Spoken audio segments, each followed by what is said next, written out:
Selamat datang di channel Keluarga Pandu, rumah berbagi cerita dan pesan.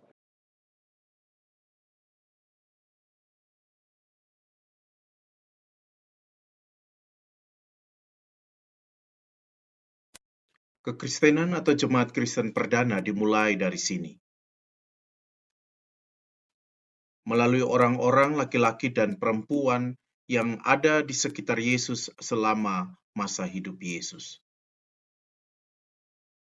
Mereka membentuk sebuah komunitas yang disebut atau dikenal dengan nama pengikut Kristus. Berdasarkan catatan Lukas dalam kitab Kisah Para Rasul tentang peristiwa Pentakosta, kita mengetahui bahwa jemaat Kristen perdana ini berasal dari berbagai macam suku bangsa. Mereka tersebar di tanah-tanah perantauan atau di berbagai wilayah kerajaan Romawi. Mereka adalah orang-orang Yahudi atau yang beragama Yahudi dan juga orang-orang yang bukan Yahudi atau bukan beragama Yahudi. Mereka memiliki status sosial yang berbeda satu dengan yang lain, dan juga memiliki status atau kondisi ekonomi yang berbeda satu dengan yang lain. Di Antiokhia lah, untuk pertama kalinya para pengikut Kristus ini disebut sebagai orang Kristen.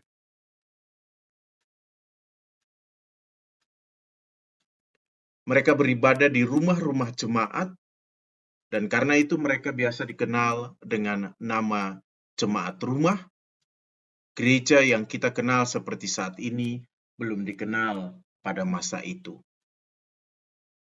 Mereka dipimpin oleh pemimpin-pemimpin jemaat rumah seperti Aquila dan Priscilla yang kita kenal di dalam Kisah Para Rasul. Kekristenan terus bertumbuh dengan dipengaruhi oleh berbagai macam situasi, antara lain kepelbagaian agama di wilayah kekuasaan Romawi,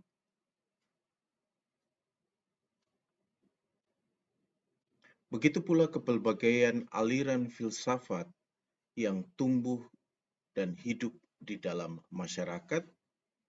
Di samping itu juga kekristenan dipengaruhi oleh kondisi sosial, ekonomi, dan politik dari masyarakat.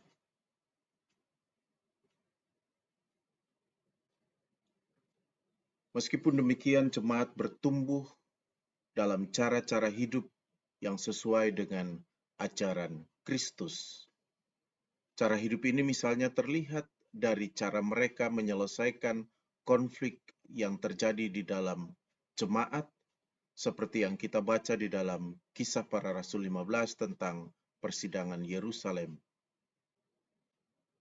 Meskipun demikian, gereja terus bertumbuh dan dipengaruhi oleh berbagai macam kondisi dalam kerajaan Romawi, antara lain penghambatan dan penganiayaan yang dilakukan oleh para penguasa terhadap orang Kristen, dan juga dipengaruhi oleh perkembangan ajaran di dalam kehidupan gereja itu sendiri.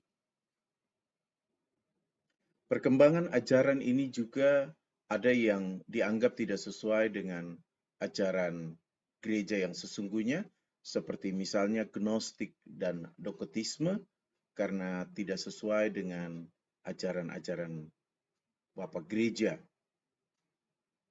Dan karena itu, para pemimpin gereja mengambil keputusan untuk membuat kanon untuk mengatur perkembangan pemikiran yang ada. Meskipun demikian, konflik ajaran juga hadir dan berpengaruh terhadap pertumbuhan gereja. Sebagai cara penyelesaiannya, gereja mengambil keputusan untuk melaksanakan konsili. Meskipun demikian, konsili tidak menyelesaikan masalah sepenuhnya, tetapi juga menimbulkan perpecahan di dalam tubuh gereja dengan hadirnya berbagai macam aliran gereja. Namun, barulah pada tahun 1054 gereja terpecah menjadi gereja barat dan gereja di timur. Dan perpecahan ini terus berlanjut sampai dengan reformasi 1517 yang dipelopori oleh Luther, dan gereja bertumbuh menjadi berbagai macam denominasi, hadir berbagai macam aliran atau denominasi di dalam kehidupan gereja. Meskipun demikian, gereja terus berkembang, terus bertumbuh dengan penginjilan ke berbagai penjuru dunia.